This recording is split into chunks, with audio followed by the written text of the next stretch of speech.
Hello students, how are you. मैं हूं चंदा दुरेजा और आपके साथ एक नया टॉपिक स्टार्ट करने जा रहा हूं जिसका नाम है लीज वर्सेस फाइनेंस, राइट। पर जो इस टॉपिक के बारे में थोड़ा सा आपको बता दूं कि जनरली ये चैप्टर आपके कैपिटल बजटिंग का पार्ट होता है। आई रिपीट, ये चैप्टर आपके कैपिटल बजटिंग का पार्ट होता है। ठीक है, मीन्स अगर आप अपने स्टडी मटेरियल में अपने इंस्टीट्यूट के द्वारा दिए गए मटेरियल में इसको सर्च करने की कोशिश करोगे तो हो सकता है आपको लीज वर्सेस फाइनेंस इंडेक्स में ना मिले, कैपिटल बजटिंग के अंडर में आपको लीज वर्सेस फाइनेंस मिले। ठीक है, बट सर ये कम्प्लीटली डिफरेंट है, कम्प्लीटली डिफरेंट है। ऐसा नहीं कहूँगा कि कैपिटल बजटिंग से मिलता जुलता कुछ नहीं है, इसके अंदर बहुत कुछ है, राइट। बट सर हम इस चैप्टर के अंदर पूरा का पूरा ये मान के चले हैं कि आपको कैपिटल बजटिंग बिल्कुल भी नहीं आता, या किया हुआ है तो आप भूल चुके हैं दिस एंड दैट, और जिन्होंने किया भी होता है उनको कौन सा याद रहता है, राइट। तो जिन्होंने किया होता है उनको याद नहीं रहता, और जिन्होंने नहीं किया होता उनको तो समझ नहीं होता है। Overall we have to do this, right. So आपके स्टडी मटेरियल में कहाँ पर मिलेगा? जनरली कैपेबल बजटिंग चैप्टर में, कुछ बुक्स में अलग से भी दिया हुआ है, राइट। अच्छा, ये चैप्टर एग्जाम में कितना आता है मैं आपको बता दूं कि सर ये चैप्टर एग्जाम में 0 to 15-16 मार्क्स का आ सकता है। मतलब आएगा तो 16 नंबर का भी आ जाएगा, बट हो सकता है कि पेपर में कभी कभी ना आए, क्योंकि बाकी सब कंटेंट बहुत ज़्यादा है। तो you can say it may come in the exam 0 to 16, 16 number. मतलब अगर आ गया तो सोचो 16 नंबर का आपको फायदा है, अगर नहीं आया तो कुछ नहीं कह सकते, राइट। अब सर हमारी चैप्टर में है क्या? Let us start straight away, right. देखो आपने आपने वर्ड सुना हुआ है शायद लीज, राइट। आपने शायद फाइनेंस भी सुना हुआ है, राइट। लीज जब हम बोलते हैं तो हमारा मतलब किससे होता है? रेंटल से, राइट। फाइनेंस जब बोलते हैं तो हमारा मतलब किससे होता है? बोरो एंड परचेज से, राइट। बच्चों आपको कोई एक असेट यूज करनी है, right. If you have to use some asset, right, और any business has to use some asset, so it has two option. Number one, either to purchase that asset, पैसे नहीं है तो कोई बात नहीं, आप क्या करो, उधार ले लो, और उधार करने के बाद खरीद लो। उसके साथ जब आप उधार ले लोगे तो आपको क्या पे करना पड़ेगा? Principal and interest. But sir अगर आपने उधार नहीं लेना, आपको लगता है नहीं उधार नहीं लेना है, मुझे तो बस मुझे किराया देने से मतलब होना चाहिए, तो क्या कर सकते हो आप रेंटल पे करते जाओ, असेट लो और उसको यूज करते रहो, राइट। और लीज वाले ऑप्शन के अंदर मैंने कहा कि दो पार्टीज होती हैं, एक को हम बोलते हैं लेसर और एक को बोलते हैं लेसी, राइट। लेसी वो पर्सन होता है जो कि प्रोवाइडर ऑफ द असेट होगा। लेसर वो पर्सन है जो कि प्रोवाइडर ऑफ असेट होगा। मतलब ये जो लेसर है पर्सन है, ये असेट को देता है, किसको देता है? लेसी को। इसको बोलेंगे that is basically the user of the asset, so he is the user of the asset. So basically lessor जो है असेट बाय करता है, राइट। लेसर जो है असेट बाय करता है, और बाय करने के बाद किसको दे देता है? लेसी को। और लेसी जो है इस असेट को क्या करता है? यूज करता है, राइट। और इसके बदले में हमारा लेसी लेसर को क्या देता है? Rentals, right. तो रेंटल जो है लेसी लेसर को पे करता रहता है, और इस तरह से हमारा लेसी असेट को यूज भी करता रहता है। सो जो any person will have the two options, number one to lease the asset, और number two borrow and purchase the asset, right. मैं आपसे बड़ा सिंपल सा एग्जांपल दूंगा। मैं आज के मतलब मार्केट के अंदर ट्रेंड क्या चलता है, मतलब इंडियन पर्सन्स की मेंटालिटी क्या है, कि अगर मैं कहता हूँ कि आप जब बड़े हो जाओगे, बड़े होने के बाद काम करने लगोगे, काम करने के बाद सैलरी लोगे, और सैलरी के बाद क्या करोगे? खर्च करोगे, है ना। सैलरी को खर्च करोगे नहीं? Obviously yes. या बिना खर्च के काम चल जाएगा? क्या जोड़ते रहोगे और जोड़ते रहोगे? ऐसा नहीं है। क्या करोगे? खर्च करोगे। तो खर्च करोगे तो सबसे पहले क्या खरीदोगे बड़े होगे? हाँ जी, सबसे पहले खरीदोगे कार। यस और no? Yes. So Indian mentality है कि सबसे पहले क्या खरीदेंगे? कार। उसके बाद क्या खरीदेंगे? घर। आप जितने मर्जी बड़े घर में रहते हो, जितने मर्जी छोटे घर में रहते हो, आपको और बड़ा घर चाहिए, और अच्छी सोसाइटी में घर चाहिए, और पॉश एरिया में घर चाहिए। तो नेक्स्ट क्या होता है? घर। तो हर एक पर्सन, अच्छा क्या चाहोगे? ये कार और ये घर जो है कैसे लेना चाहोगे? किराए पर लेना चाहोगे, या फिर बोरो एंड बाय करोगे, यानी कि फाइनेंस। क्या चाहोगे आप? राइट। इंडियन मेंटालिटी है कि क्या करेंगे? बोरो एंड बाय। इसलिए मैंने अपना पैसा बहुत सारा जो है बैंकिंग सेक्टर में लगाया हुआ है। इंडियन लोग बोरो करेंगे, खरीदेंगे, और हमारा बैंकिंग सेक्टर, बैंकिंग के शेयर बढ़ेगा। सो बिल्कुल मुझे मतलब टेंशन फ्री है बैंकिंग। इसलिए हम कहते हैं कि पूरी इंडिया के सभी शेयर्स को एक तरफ रख दो, मैं कहता हूँ कि इंडियन पूरी की पूरी मार्केट जो है वो डाउन जा सकती है, पर बैंकिंग सेक्टर नहीं जाएगा। क्यों नहीं जाएगा? क्योंकि आपने कार खरीदनी है, आपने घर खरीदना ही खरीदना है, तो मेरे शेयर्स का, बैंकिंग सेक्टर का कुछ भी नेगेटिव होने वाला नहीं है। तो finance sector, banking sector India का बहुत अच्छा सेक्टर है। इसलिए हमने कहा सर अब घर खरीदने के भी दो ऑप्शन है, नंबर 1 लीज एंड फाइनेंस। तो क्या कहते हो, क्या करोगे? हाँ जी, फाइनेंस या लीज? फाइनेंस। अब सर देखो, आपने बिना सोचे समझे बोल दिया कि आपको फाइनेंस करवाना है, राइट? पर क्या थोड़ा सा सोचा विचारा कि फाइनेंस करवाएंगे तो कहीं हम लोग फंस तो नहीं जाएंगे? नहीं सोचा। बट इन बिजनेस में ऐसा नहीं होता। अभी जितने भी डिसीजंस है ना आपके, जो आपने बोला मुझे फाइनेंस करेंगे, ये सब इमोशनल है। ये सब कैसे है? इमोशनल। अगर मैं कहूँ कि फाइनेंस क्यों चाहते हो, किराए पर क्यों नहीं? आपको अल्टीमेटली असेट यूज ही तो करनी है। अगर आप फाइनेंस करवा लोगे तो असेट का क्या करोगे? यूज करोगे। यूज करने के अलावा कुछ और करोगे क्या? आप कहोगे सर अपनी होगी। अपनी कब तक होगी? हमेशा के लिए। आप हमेशा के लिए अपनी नहीं, मतलब वर्ड में हो, जब तक हो तब तक होगी। मतलब यू कैन से कि 40 साल, 50 साल, 50 साल, तो ये कहना चाहते हो कि 50 साल तक हमारी असेट होगी, राइट? अगर 50 साल में अगर आपको एक ऑप्शन मिल जाए कि आपको आपकी जितनी भी फाइनेंस वाले केस में है लीज पर अगर मिल जाए और वहां पर सस्ता पड़ जाए, तो 50 साल के लिए अगर लीज से मिल जाए और सस्ता पड़ जाए, तो अभी देखो इमोशनली डिसीजन हो रहे हैं। अभी भी जो डिसीजन आ रहे हैं वो कैसे आ रहे हैं? इमोशनली। नहीं यार, लीज पर 50 साल की मिल तो जाएगी, किराए पर असेट तो अभी भी क्या होगी? किराए पे होगी, हमारी असेट नहीं बनेगी। बट सर मार्केट में धीरे धीरे करके ये ट्रेंड बदलता रहता है। पहले फाइनेंस वाला ऑप्शन सबको अच्छा लगता है, और उसके बाद फाइनेंस वाले, देखो आज आप घर लेने जाते हो, बिलीव में आज आप घर खरीदने जाते हो, ठीक है?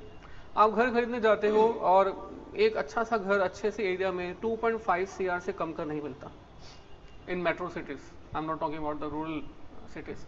1.25 CR से अच्छा मतलब कम का रेट नहीं मिलता। तो मतलब मान लो आपने 25 लाख रुपए का कैश दे दिया है, तो बोरोइंग कितनी की है? अभी भी बोरोइंग कितनी हो गई? 1 करोड़। तो आपने बोरोइंग की, बोरोइंग 1 CR और 25 लाख रुपए का आपने कैश दे भी दिया, राइट? बोरोइंग 1 करोड़, तो 1 करोड़ का आपको इंटरेस्ट भी पे करना पड़ेगा, है ना, या नहीं? इंटरेस्ट पे करना पड़ेगा। इंटरेस्ट बताओगे कितना? ऑलमोस्ट 10%। तो 1 करोड़ का 10% बोले तो 10 लाख। तो 1 साल का जो इंटरेस्ट हो गया, 1 साल का जो इंटरेस्ट हो गया, that is 10 lakh per annum. इसमें कोई डाउट? बिल्कुल कोई नहीं। पर ये इंटरेस्ट है 10 लाख पर एनम, राइट? अब मैंने कहा इसी एसेट को किराए पर ले लेते, राइट?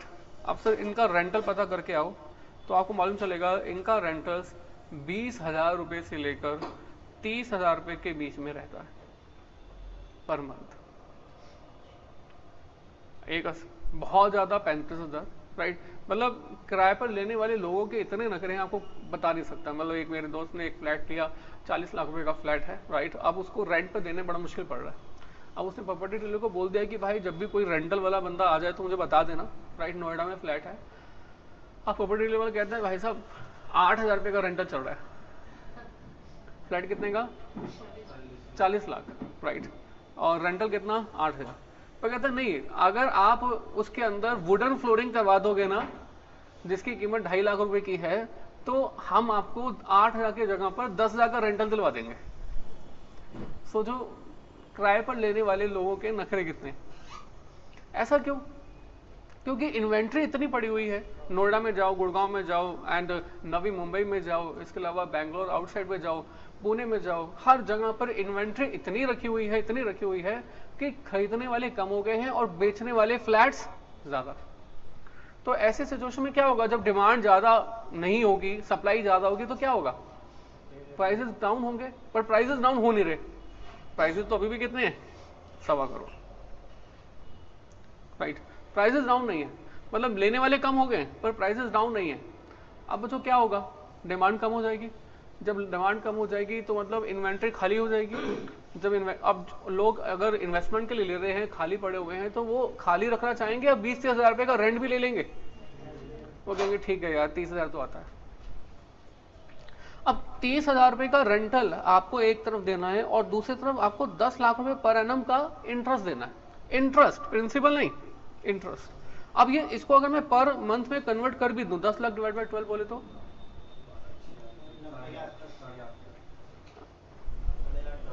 85,000, 85-90,000 per month. तो 85,000 रुपए का पर मंथ रेंटल देने को तैयार हो, बट सर 30,000 रुपए का रेंट, 85,000 पर मंथ का इंटरेस्ट देने को तैयार हो, पर 30,000 रुपए का आप रेंटल देने को तैयार नहीं, क्योंकि असेट आपके नहीं हो रही। पर सर रेंटल कब तक देते रहोगे, जब तक असेट यूज करोगे। अगर आप एक जगह पर 20 साल तक रह रहे हो तो असेट वैसी पुरानी हो जाती है, फ्लैट पुराना हो जाता है। अगर रेंटल होगा तो क्या करेंगे, चेंज कर देंगे। अगर रेंटल नहीं होगा, अपना होगा, तो क्या करेंगे, बेचेंगे, तो कीमत और कम हो जाएगी। पुराने घर की कीमत कम मिलती है, नए घर की कीमत ज्यादा होती है, राइट। तो आपने इमोशनली तो बोल दिया, क्या क्या करना चाहिए, finance, borrow and purchase. But sir emotionally नहीं सोचें, अगर हम इसको लॉजिकली सोचें, माइंड से सोचें, तो यानी कि बेस्ट कौन सा है, लीज। और यकीन मानो बच्चों, एक समय ऐसा जरूर आएगा आने वाले समय में, जो खरीदेगा मकान ना, जो मकान खरीदेगा उसको कहेंगे पागल है। अभी नहीं है ऐसा समय, अभी तो क्या कहते हैं, किराए पे रह रहा है। अभी क्या होता है, किराए वाले को पागल बोलते हैं, यार 30,000 रुपए का तू किराया दे रहा है, इससे अच्छा खरीद ही ले, राइट। पर एक समय ऐसा आएगा, अगर ये कॉस्ट कम नहीं हुई, कि खरीदने वाले को बोलेंगे पागल है। कि यार तू जब 30,000 रुपए में ये वाला मकान यूज कर सकता है, तो 85,000 रुपए देकर इंटरेस्ट का, प्रिंसिपल का अलग, तो 85,000 रुपए देकर इंटरेस्ट का आप इस मकान को यूज कर रहे हो। ये मकान भी आपका तब तक रहेगा जब तक आपकी लाइफ है, 50 साल या इससे ज्यादा। आजकल कोई भी बूढ़ा होकर जाना नहीं चाहता, ये जाना चाहता है नहीं, कम बैक। आई थिंक क्लियर। तो बच्चों, आप हमारे पास कभी भी असेट का यूज करने के कौन से ऑप्शन होते हैं, दो, एक लीज और दूसरा फाइनेंस। तो हमें लॉजिकल डिसाइड करना चाहिए कि लीज ऑप्शन बेस्ट है या फाइनेंस ऑप्शन बेस्ट है। और बच्चों यही काम हम लोग इस चैप्टर में, इस टॉपिक में आपके साथ करने जा रहे हैं। Logically we will decide whether the lease option is best और finance option is best. I think clear. अब sir now the question is कि करेंगे कैसे decide, how we will decide this. तो जो इसको डिसाइड करने के लिए हमने कहा सर देखते हैं कि हर एक जगह पर कुछ ना कुछ एडवांटेज होंगे और कुछ ना कुछ डिसएडवांटेज होंगे। तो हर जगह पर एडवांटेज डिसएडवांटेज क्या होगा पहले ये पता लगा लेते हैं, राइट। तो सोचो, हाँ, असेट ऑनर, यहाँ पर लीज वाले केस में असेट ऑनर क्या होगा, कौन होगा, लेसर या लेसी। लेसर वो पर्सन है जो कि असेट खरीद कर लेसी को यूज करने के लिए दे रहा है। तो यहाँ पर ऑनर कौन होगा, लेसर, ठीक है। और यहां पर फाइनेंस वाले केस में कौन होगा, बोरोवर, मतलब ये बोरोवर ही लेसी है बेसिकली, राइट। अच्छा, जो भी ऑनर होता है ना, वो हमेशा ऑनरशिप के बेनिफिट्स लेता है। ऑनरशिप के बेनिफिट्स कौन कौन से होते हैं, डेप्रिसिएशन। ऑनरशिप का बेनिफिट क्या होता है, depreciation. What I mean to say, ध्यान दीजिएगा। मैंने कहा सर T0 पर असेट हमने परचेज की, असेट परचेज की 50 लाख रुपए की, राइट। अब जब 50 लाख की असेट परचेज कर लेते हैं तो क्या इस 50 लाख को सीधा सीधा प्रॉफिट एंड लॉस अकाउंट में ट्रांसफर कर देते हैं? क्या हम 50 लाख को प्रॉफिट एंड लॉस अकाउंट के डेबिट साइड में शो करके दिखा देते हैं कि हमारा लॉस हो गया है, एक्सपेंस हो गया है 50 लाख का? नहीं करते। हम लोग क्या करते हैं, इस 50 लाख का अमाउंट डिफरेंट ईयर्स में राइट ऑफ करते हैं, ऐसे करते हैं ना। और जो 50 लाख का अमाउंट अगर हम एसएलएम बेसिस पर राइट ऑफ कर रहे हैं तो हर साल का अमाउंट कितना राइट होगा, 10 लाख। तो जब 10 लाख का अमाउंट राइट ऑफ होगा तो इसको हम क्या बोलेंगे, इसी को हम बोलेंगे डेप्रिसिएशन पर एनम। और depreciation is nothing but the writing off the cost of the asset, जो असेट आपने परचेज की है उसको हर साल प्रॉफिट एंड लॉस अकाउंट के डेबिट साइड में ट्रांसफर करके बेसिकली डेप्रिसिएशन क्लेम कर रहे हो, यानी कि आप क्या कर रहे हो, एक्सपेंस शो कर रहे हो। पर से ये 10 लाख का अमाउंट यानी कि डेप्रिसिएशन का अमाउंट आपका ईयर 1 का एक्चुअली एक्सपेंस है नहीं, बट क्लेम किया जा रहा है, राइट। थोड़ा सोचो, आपने फर्स्ट ईयर के एंड में प्रॉफिट एंड लॉस अकाउंट में डेबिट साइड में 10 लाख दिखाए, इसका इंपैक्ट क्या होगा, आपका खर्चा बढ़ जाएगा, प्रॉफिट कम हो जाएगा, और जब 10 लाख रुपए प्रॉफिट कम हो जाएगा तो इस 10 लाख के ऊपर आपको टैक्स पे नहीं करना पड़ेगा, इस 10 लाख के ऊपर आपको टैक्स पे नहीं करना पड़ेगा, राइट। मान लो कि टैक्स रेट जो है ना, सपोज दैट इट इज 40%, सो 10 लाख का 40%, तो 10 लाख का 40% कितना हो गया, 4 लाख, राइट। ये कैसे आ गया है, 10 लाख का हमने क्या कर दिया है 40%, तो ये आ गया है 4 लाख, तो 4 लाख रुपए का आपका टैक्स बच जाएगा। इसको हम क्या कह रहे हैं, this is basically tax savings, है ना, दिस इज टैक्स सेविंग्स। तो tax savings is rupees 4 lakh in the first year, tax savings is rupees 4 lakh in the second year, third year, fourth year, fifth year. तो 500 साल में 4 लाख रुपए की आपकी tax savings हो जाएंगी। आपके मतलब किसकी, ऑनर की, आपके मतलब किसकी, ऑनर की। और यहां पर लीज वाले केस में ऑनर कौन है, लेसर। तो यहां पर टैक्स सेविंग्स का बेनिफिट जो होगा, tax savings on depreciation will be taken up by, yes please, by lesser, क्योंकि ऑनर कौन है, लेसर है। और सेकंड केस में लेसर जो है वो ऑनर नहीं है, सेकंड केस में ऑनर कौन है, बोरोवर। तो यहां पर हम कह सकते हैं कि tax savings on depreciation will be taken up by borrower, right है बच्चों। अगर आपने टॉपिक थोड़ा सा पहले किया हुआ है तो लीज भी दो तरह की होती है, operating lease, finance lease, right. Operating lease, finance lease, मैं यहाँ पर अभी फिलहाल ऑपरेटिंग लीज, फाइनेंस लीज के डिफरेंस के बारे में नहीं बात कर रहा हूँ, क्योंकि वहाँ पर कंफ्यूजन और बढ़ जाएंगे। मैं यहाँ पर बता दूँ, हम लोग जो यहाँ पर लीज टर्म की बात कर रहे हैं, दिस इज ऑपरेटिंग लीज। कौन सी लीज है, ऑपरेटिंग। बाद में बताऊंगा आपको थोड़ा सा आगे जाकर कि ऑपरेटिंग लीज और फाइनेंस लीज में डिफरेंस क्या होता है, राइट। तो बच्चों, एक तो हमने कहा ओनरशिप के लेकर, उसके अलावा और क्या एडवांटेज और डिसएडवांटेज है, थोड़ा सोचते हैं। यस एनीबॉडी, लीज वाले केस में लेसी क्या पे करेगा, लीज वाले केस में लेसी क्या पे करेगा, लीज रेंट, ठीक है सर। सो अमाउंट पेड, मैंने यहाँ पे लिख दिया अमाउंट पेड, तो यहाँ पर अमाउंट क्या पे किया जाएगा, लीज रेंट, राइट। और सर यहाँ पर फाइनेंस वाले केस में हमारा जो यूजर ऑफ द असेट है वो क्या पे करेगा हर साल, उसने लोन लिया हुआ है, और लोन के बाद उसके साथ वो क्या पे कर रहा है, इंटरेस्ट पे कर रहा है, प्रिंसिपल की रिपेमेंट भी कर रहा है, इंटरेस्ट पे कर रहा है और प्रिंसिपल की रिपेमेंट भी कर रहा है। तो मतलब यहां पर हम कह रहे हैं that is basically repayment of principal plus interest. Is it clear? अच्छा बच्चों मुझे बताओ, लीज रेंटल पे किया, बच्चों समझेगा एक बार। लीज रेंटल जो हमारे लेसी ने पे किया है, ये लेसी के लिए एक्सपेंस हो गया है नहीं? यस सर, हो गया। बच्चों हम लोग क्या कर रहे हैं कि लीज वाले केस में फाइनेंशियली क्या क्या एडवांटेज डिसएडवांटेजेस हैं, और हम फाइनेंस वाले केस में देख रहे हैं कि हमारे फाइनेंस वाले केस में क्या क्या एडवांटेज और डिसएडवांटेज है, राइट। तो ये हमारा पर्पस है कि लीज वाले केस में क्या होगा और फाइनेंस वाले केस में क्या होगा। Is it clear? लीज वाले केस में हमारे लेसर को क्या, हमारे लेसी को क्या पे करना पड़ेगा, लीज रेंटल बाय, हाँ जी, lessee. Is it clear? Sorry but sir मैंने आपको ये कहा कि जो भी लीज रेंटल हमारा लेसी पे करेगा उसको लेसी के लिए एज एन एक्सपेंस ट्रीट किया जाएगा या नहीं? बिल्कुल किया जाएगा, बिल्कुल किया जाएगा।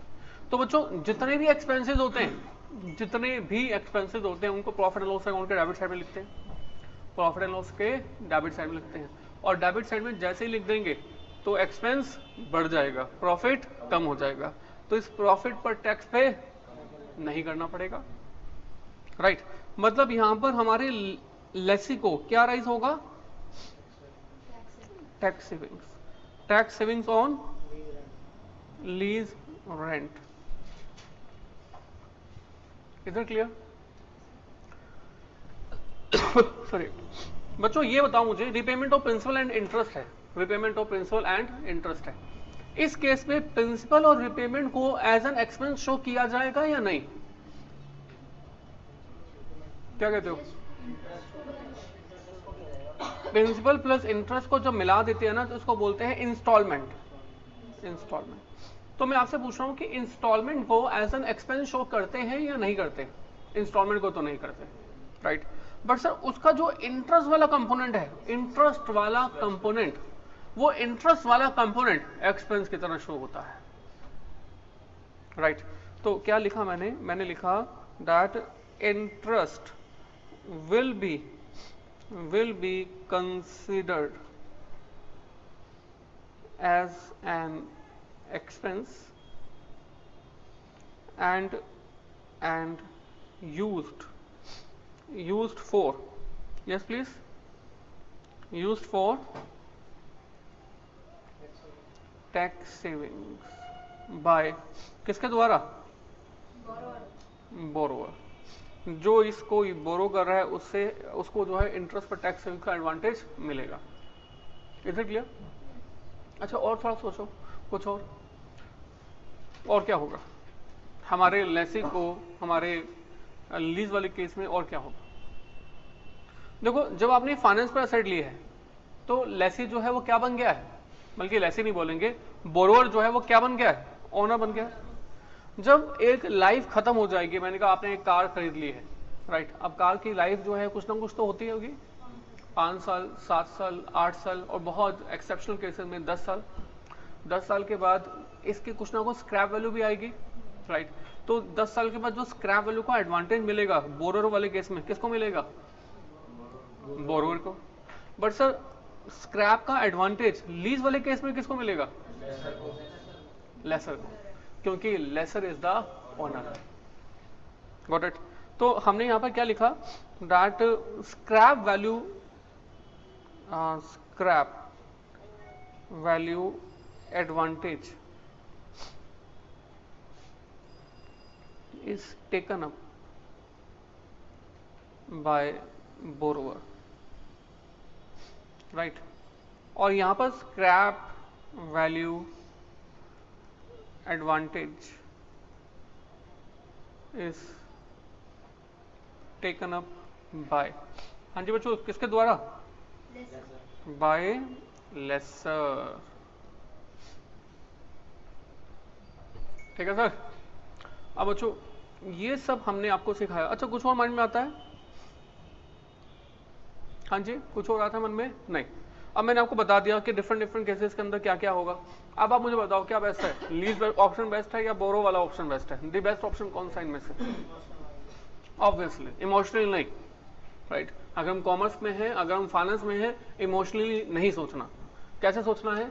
लॉजिकली। जहां पर भी हमारी जेब पर बर्डन सबसे कम होगा, that option is the best option. हमें कोई भी लीज वाले से प्यार नहीं है, हमें फाइनेंस से भी प्यार नहीं है, हमें किससे प्यार है? अपने माया से, है ना, हमें अपने पैसों से प्यार है। तो मतलब ये कि जहां पर भी हमारी जो पैसा है वो कम यूज होगा, उस वाले केस के अंदर हम लोग ऑप्ट करेंगे, राइट। तो मैं अगर यहां पर लिखूं select an option, select option which has lowest क्या? lowest cost at, right। अब बच्चों लोएस्ट कॉस्ट एट लिखा मैंने, मैं मतलब क्या मतलब समझाने की कोशिश करता हूँ, प्लीज ध्यान दीजिएगा एक बार।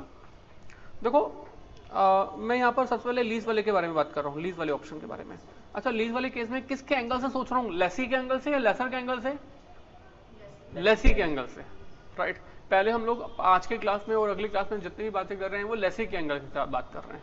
थर्ड क्लास में हम जो बातें करेंगे वो लेसर के एंगल से बात करेंगे, ठीक है। अभी हम जो बातें कर रहे हैं वो लेसी के एंगल से कर रहे हैं, तो मैं यहाँ पर लेसी के एंगल से बात कर रहा हूँ।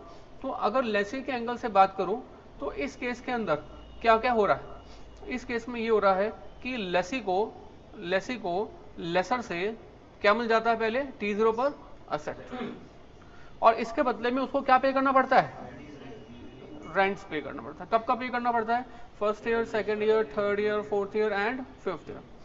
तो डिफरेंट मान लो 5 साल का समय हमने कंसिडर किया है, तो 5 साल तक उसको लीज रेंट पे करना पड़ेगा।